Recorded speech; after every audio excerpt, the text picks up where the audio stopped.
할렐루야. 이 자리에 나오신 모든 성도님들 다시 한번 주님의 이름으로 환영하고 그 모든 삶에 또 주님의 충만한 능력이 임할 수 있기를 간절히 축원합니다. 또 우리 호산나 성가대 종료주일을 맞이하여 호산나라는 찬양으로 우리 찬양을 하니까 더 큰 은혜가 있다 생각이 됩니다. 다시 한번 우리 성가대에도 더욱더 많은 관심과 기도로 함께 해주시면 감사하겠습니다. 오늘은 광고에도 말씀드린 것처럼 종료주일입니다. 이제 오늘부터 이제 고난주간이 이제 시작이 되는데, 우리가 사순절 시작할 때가 별로 안 된 것 같은데 벌써 고난주일 또는 다음 주일은 이제 부활주일을 이제 앞두고 있습니다. 이제 뭐 대부분 다 많이 알고 있지만 우리가 고난주간에 우리가 기간을 우리가 다시 한번 말씀을 드리면, 이제 오늘은 이제 예루살렘 성에 입성했던 바로 예수님의 날 종료주일을 말하는 것이죠. 예수님께서 3번에 걸쳐서 예루살렘 성에 입성했는데 오늘은 특별히 십자가의 길, 이제 죽음의 길을 감당하기 위하여 예루살렘 성에 입성을 하게 된 것입니다.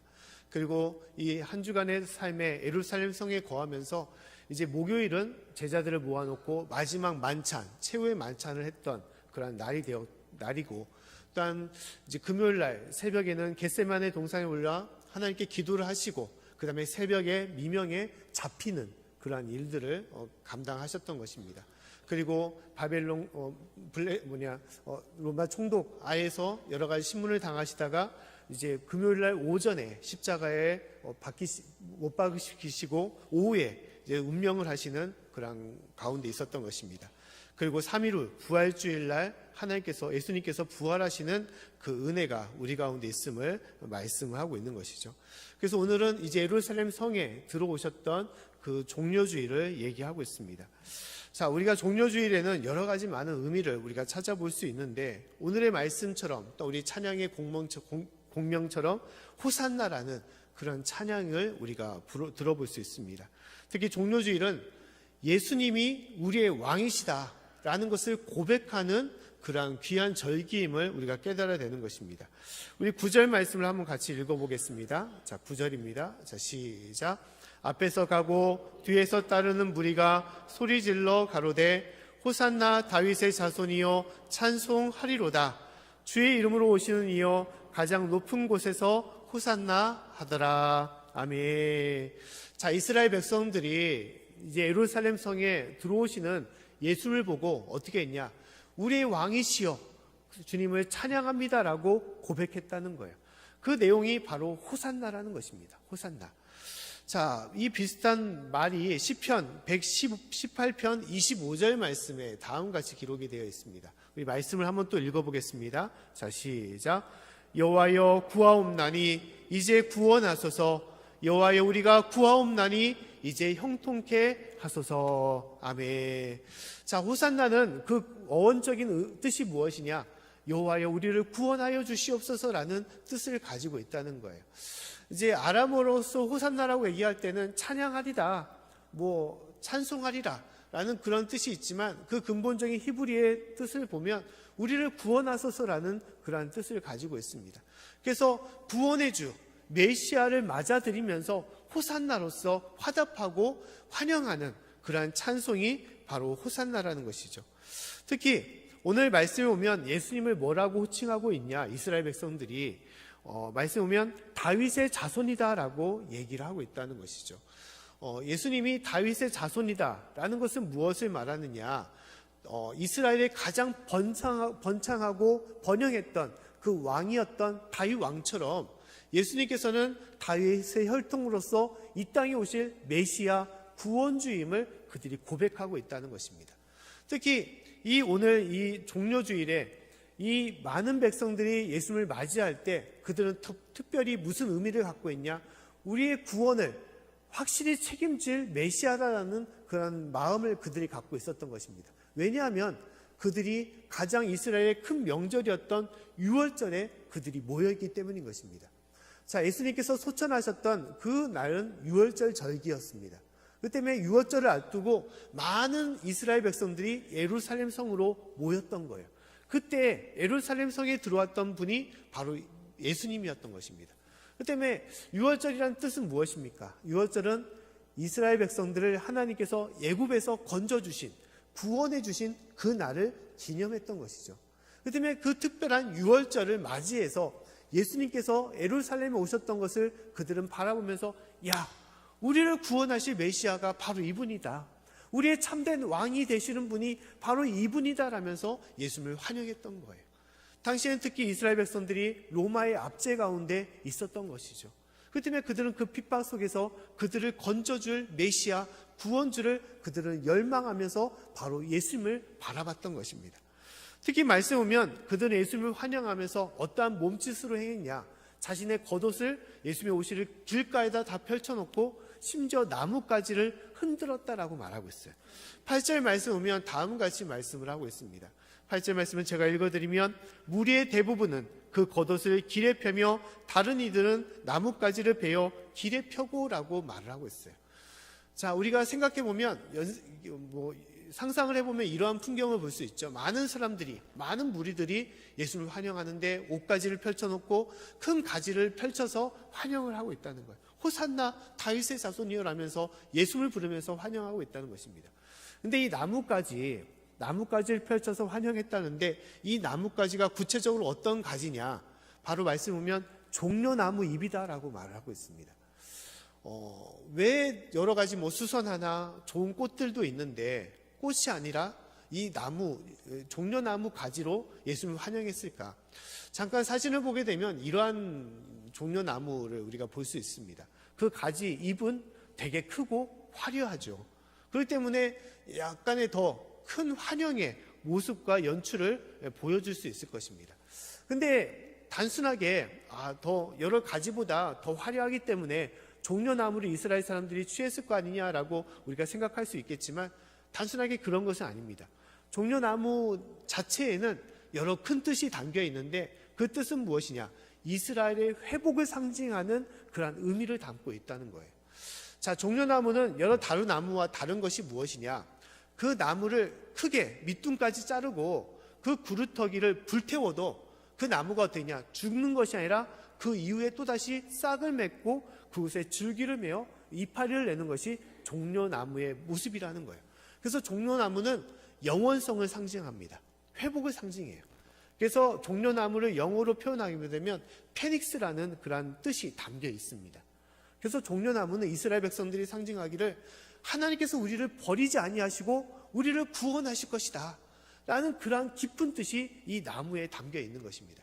그래서 이스라엘 백성들이 이 나뭇가지를 흔들었다는 것은 무엇을 말하냐? 하나님이 우리를 회복시켜 주실 것입니다. 우리를 구원해 주실 것입니다. 그리고 그 구원의 왕이 바로 예수님이시다는 것을 그들은 강력하게 말을 하고 있다는 거예요. 그래서 어떤 학자들은 종려나무를 흔들었던 것이 우리나라로 보게 되면 무엇과 비슷하냐? 우리가 3.1절날 태극기를 흔들면서 만세를 불렀던 이 나라의 회복을 외쳤던 것처럼 똑같은 그러한 모습이 이 바로 종려주일에 있었던 이스라엘의 모습이라고 얘기를 하고 있다는 거예요. 이와 같이 이스라엘 백성들은 예수님을 진실로 자신의 구원주로서, 자신의 왕으로서 예수님을 부르면서 예수님을 환영하고 있었던 것입니다.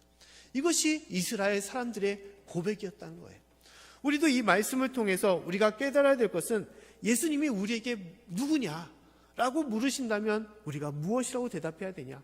바로 나의 왕이요 나의 주라고 고백해야 된다는 것입니다. 할렐루야. 예수님은 단순하게 어떠한 귀한 선지자다, 또 하나님께서 보내신 아들이다가 아니라 먼저 내 삶의 주인이고 내 삶의 왕임을 우리가 고백하며 주님께 나와야 되는 것입니다.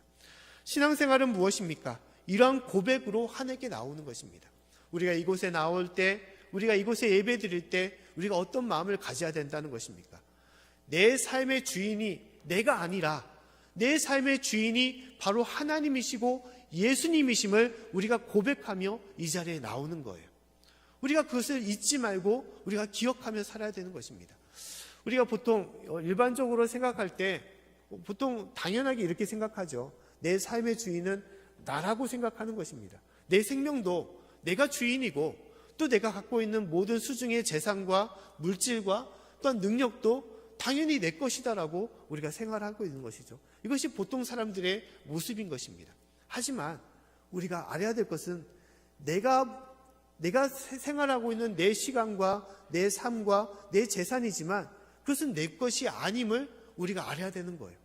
그 참된 주인은 누구냐? 하나님의 것인 것입니다. 하나님이 나의 삶의 주인이 되고 내 삶의 왕임을 우리가 알아야 되는 거예요. 하나님이 나에게 생명을 주셨기 때문에 우리가 살아가는 것이고, 목숨을 주셨기 때문에 우리가 하루를 보내는 것입니다. 주님께서 우리에게 재산을 주셨기 때문에 우리가 그 재산을 누리는 것이고, 능력을 주셨기 때문에 그 가운데 행하는 거예요. 우리가 그 삶 속에 있음을 우리가 깨달는 것입니다. 할렐루야. 오직 주님이 내 삶의 주인임을 고백해야 되는 거예요. 호산나, 찬양을 받을지어다. 오직 주님만이 내 삶의 왕이고 주인이기 때문에 주님을 찬양하며 주님께 나아가야 되는 것입니다. 이것이 신앙생활의 참된 모습이에요. 내가 누리고 있는 것, 내가 바라는 것을 내가 얻고자 하나님을 믿고 하나님을 따르는 것이 아니에요. 내가 원하는 것을 응답받고자 주님께 기도하는 것이 아니라는 것입니다. 더 근본적으로는 내 삶의 주인이 되기 때문에, 내 아버지가 되기 때문에 내가 주님께 나와 예배드리는 것이고, 주님께 물질을 바쳐 헌물을 하는 것이고, 또 주님께 내 시간을 바쳐 주님의 일을 감당하고 봉사하는 것입니다. 이것이 내 삶의 모습이는 거예요. 우리가 이제 내일부터 특별 새벽 기도를 하는데 쉬운 것이 아닐 것입니다. 안 하다가 하기 때문에 좀 더 자야지 라는 생각들이 있으실 거예요. 나오는데 힘든데 무슨 또 특별 새벽 기도했냐, 또 내가 주님의 봉사를 할 때 또 내 시간도 필요한데 이것을 할 거냐라고 우리가 고민할 때가 많이 있습니다. 그러나 우리가 먼저 생각해야 될 것은, 하나님께서 하루의 시간을 우리에게 주셨기 때문에 그 시간 속에서 우리가 귀한 사랑으로, 하나님에 대한 그 사랑과 정성으로 이 새벽 제단을 주님께 드리고 주님 앞에 나오는 거예요. 근데 우리가 아깝다, 좀 더 쉬자라고 한다면, 만약 하나님께서 우리의 삶을 뺏어간다면, 다시 걷어가신다면, 우리가 새벽 예배를 드리고 주님께 찬양하고자 해도 우리는 그런 시간을 보장받을 수가 없는 것입니다. 물질과 시간도 마찬가지예요. 주님께서 주셨기 때문에 그 주신 것에 감사함으로 주님께 드리는 것이지, 나의 아까운 것을 주님께 바치는 것이 아닙니다. 주님께서 어리석은 부자와 같이 그 모든 것을 걷어가신다면 우리가 주님께 드릴 것도 없고 주님께 바칠 것도 없는 거예요. 우리가 드리고 바친다는 것이 얼만큼 우리에게 소중한 것이고 감사한 것인지를 우리가 깨닫고, 시간을 바치며 또 나의 삶을 바치며 물질을 바치며 주님께 나와 예배드리고 찬양하는 것입니다. 사랑하는 성도 여러분, 진실로 나의 삶의 참 주인이 되시는 하나님, 나의 예수님을 바라보시고 오직 주님을 고백하며 주님을 따를 수 있는 저와 여러분의 삶이 될 수 있기를 간절히 축원합니다. 또 오늘 말씀에 우리가 알아야 될 것은, 나의 삶의 참 주인이 되신 이 하나님, 이 예수님이 구체적으로 어떤 분이시냐, 겸손의 왕이시다라고 말씀을 하고 있다는 거예요. 자, 오늘 4절부터 5절 말씀 보면 다음같이 말씀을 하고 있습니다. 우리 말씀을 같이 한번 읽어보겠습니다. 자, 시작. 이는 선지자로 하신 말씀을 이루려 하심이라.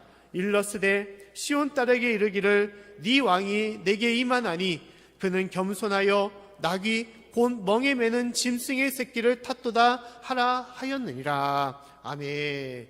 자, 예루살렘 성전에 들어오시는 예수님의 모습이 좀 독특한 것이 있습니다. 왕으로서 오셨는데 예수님이 택한 짐승이 무엇이냐? 그것은 말이 아니라 낙이었다라고 말하고 있어요. 낙이었다. 자, 우리가 왕은 당연히 나귀를 탄다는 것은, 이것은 볼품없고 좀 몰성스러운 그런 모습을 가질 수밖에 없지 않습니까? 왕은 당연히 말을 타야 되는 것이죠. 특히 백마가 그 왕에게 어울릴 수밖에 없는 것입니다. 그래서 당시에 로마의 모든 장수들은 전쟁에서 크게 승리한 후에 개선문을 통해서 들어오는데, 그 대부분은 백마를 타고 내가 전쟁의 왕이다, 이 전쟁에 이긴 장수다라면서 자신을 높이며 치하하면서 이 문으로 들어오는 것이었습니다. 그 때문에 이스라엘의 왕이라고 할 수 있는 메시아, 구원주라면 당연히 말을 타고 오는 것이 합리적이고 딱 보기에 맞는 모습이라고 할 수 있을 것입니다. 근데 예수님은 그렇지 않았다는 거예요. 예수님이 택하신 짐승은 말이 아니라 낙이라고 얘기를 하고 있습니다. 자, 이 말씀은 스가랴서에도, 구약의 말씀에도 예언되어 있는 말씀이었습니다. 스가랴서 9장 9절 말씀 보면 다음같이 말씀을 하고 있어요. 우리 말씀을 같이 한번 읽어보겠습니다. 자, 시작. 시온에 따라 크게 기뻐할지어다. 예루살렘에 따라 즐거이 부를지어다. 보라, 네 왕이 내게 임하나니 그는 공의로우시며 구원을 베풀며 겸손하여서 나귀를 타나니 나귀의 작은 것 본 나귀 새끼니라. 아멘. 자, 하나님께서는 스가랴서의 말씀을 통하여 미리 예언해 놓으신 거예요. 너희 가운데 임하는 왕은 어떤 왕이냐? 이 세상을 점령하고 너희를 군림시키고 너희를 다스리시는 왕이 아니라 그 왕은 겸손의 왕이다. 너희를 섬기려고 왔던 왕이고 너희를 살리고자 자신의 모든 것을 희생하시는 왕임을 말씀하고 있는 거예요. 그 대표적인 모습이 무엇이냐? 바로 나귀 새끼임을 말씀하고 있는 것입니다. 전쟁의 왕으로서 말을 타고 입성하는 것이 아니라 섬기고자 또 너희를 살리고자 너희 위하여 희생하고자 오신 왕, 바로 그것이 바로 나귀 새끼를 타고 오는 예수님이심을 우리에게 말씀하고 있는 것입니다. 이것이 참된 모습이에요. 자, 당시의 말과 나귀는 큰 차이점을 가지고 있습니다. 말을 키우는 이유는 무엇이냐? 오직 전쟁을 위해서만이 말을 키우는 것입니다. 말에게 무거운 짐을 지우고 또한 말을 부리고자 말을 키우는 것이 절대 아닌 것이죠. 말은 많은 여물과 먹이를 통해서 비싼 돈을 들여서 말을 키웁니다. 근데 그 이유는 뭐냐? 전쟁을 위해서만이. 말이 기동력이 있기 때문에 그 전쟁을 이기기 위해서 말이 필요한 것입니다. 근데 나귀는 완전히 다른 거예요. 나귀는 오직 부리기 위해서, 짐을 지우고 일을 시키기 위해서만이 나귀를 키우는 것이죠. 예수님께서 나귀를 타신 이유는 오직 그 목적이라는 것입니다. 예수님께서는 오신 것은 우리를 섬기기 위해서, 우리를 살리기 위하여, 자신의 모든 것을 버리기 위하여 겸손의 모습으로 우리에게 오셨다라고 말씀하고 있는 것입니다. 그래서 나귀 새끼를 타고 오신 이 예수님, 이 겸손과 희생의 대표적인 모습이 무엇이냐? 바로 어린 양 예수님이심을 또한 우리에게 보여주고 계시는 것입니다. 자, 세례 요한이 예수님을 딱 먼저 봤을 때 그 세례 요한이 무엇이라고 말했습니까? 보라, 세상 죄를 지고 가는 하나님의 어린 양이다라고 말하고 있어요. 예수님을 뭐라고 말씀하셨다는 것입니까? 어린 양이다라고 말하고 있어요.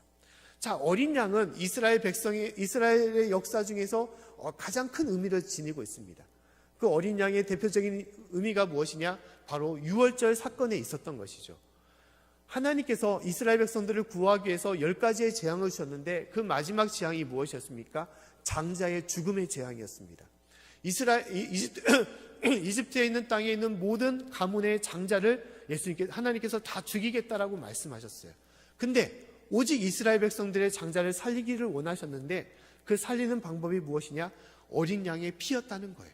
어린 양을 잡아가지고 그 말씀에 순종하여 문설주에 바르면 하나님께서는 그 집을 그 재앙에서 그냥 넘겨주시고 구원하여 주시고 그 장자를 살리겠다라고 말씀하신 것입니다. 그래서 그 큰 재앙 속에서 이스라엘 백성들은 구원함을 받고 마지막에는 이집트에서 탈출하는, 회복하는 역사를 그 가운데 임했던 거예요. 그것이 바로 어린 양의 모습이었던 것입니다.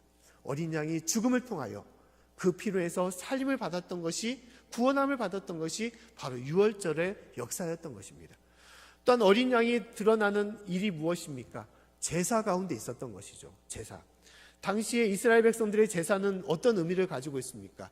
하나님께 영광과 또 자신의 기도를 응답받고자 제사를 드리는 것이냐? 아닌 것입니다.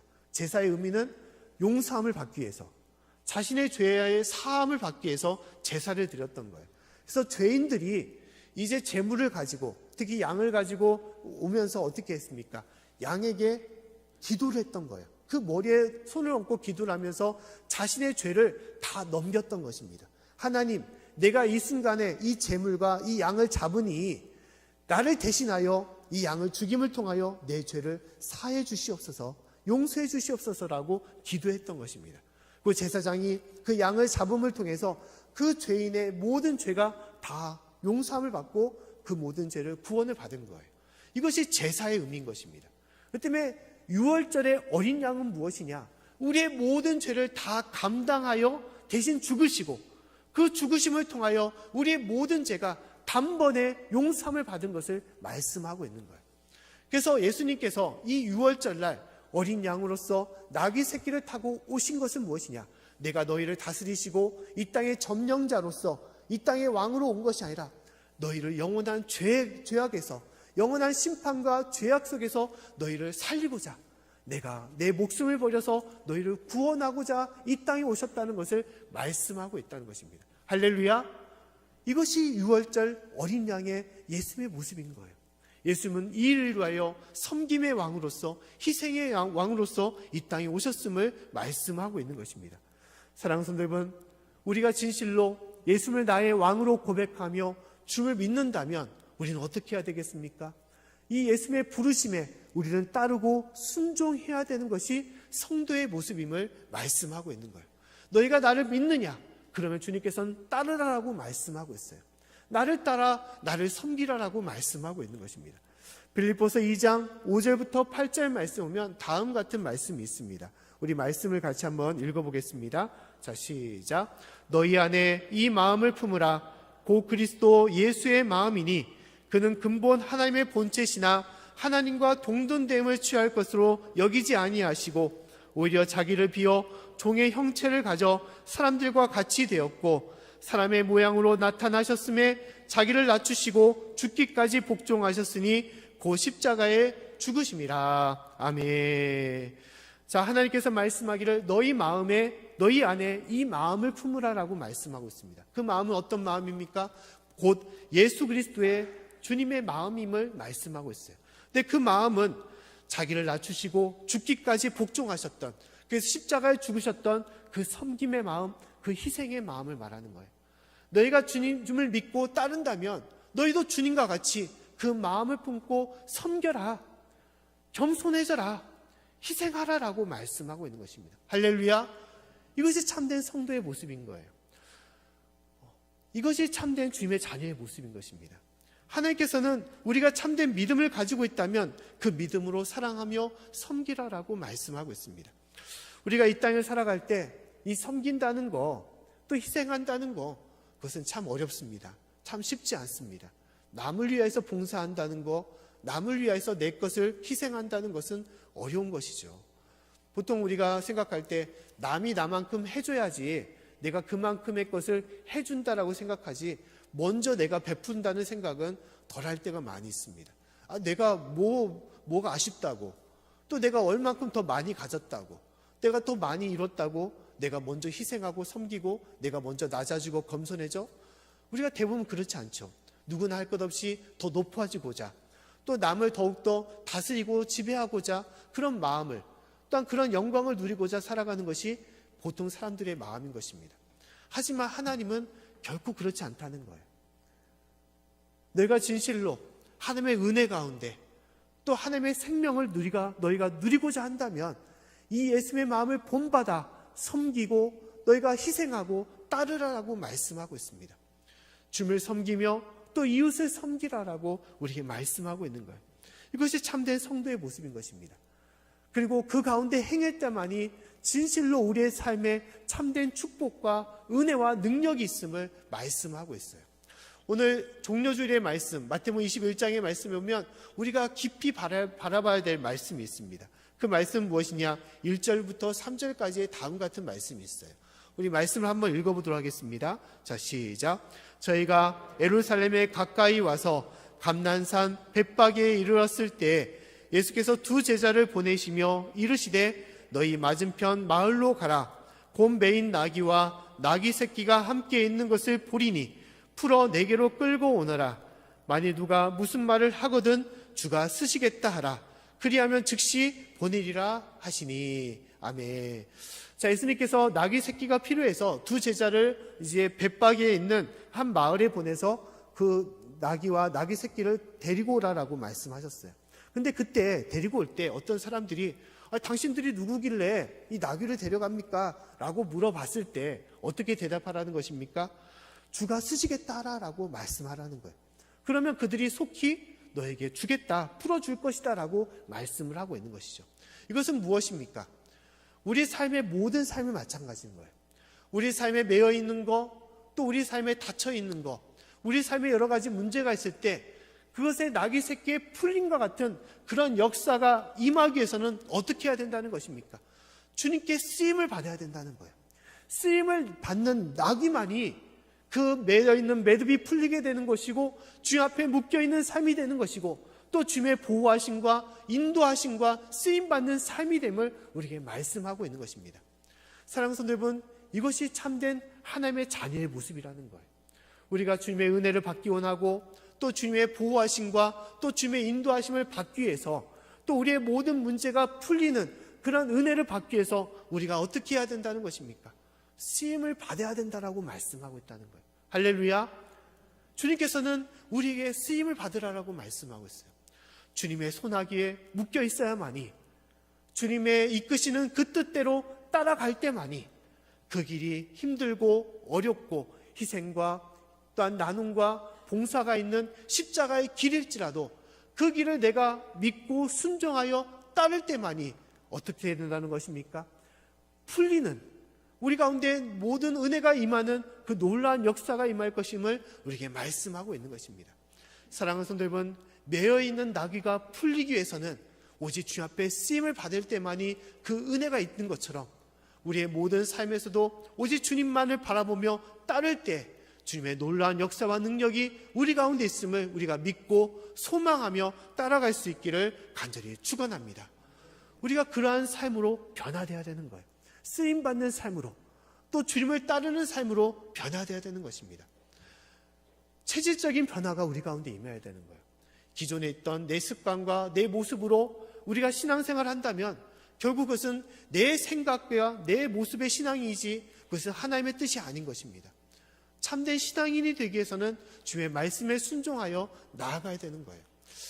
이솝의 우화에 보면 이러한 이야기가 있습니다. 고집스러운 당나귀라는 이야기인데 어떤 한 주인이 이제 짐을 가득 싣고 나귀를 데리고 이제 산으로 올라가게 되었어요. 산을 넘어야만이 건너편에 있는 마을에 도달할 수 있기 때문인 것입니다.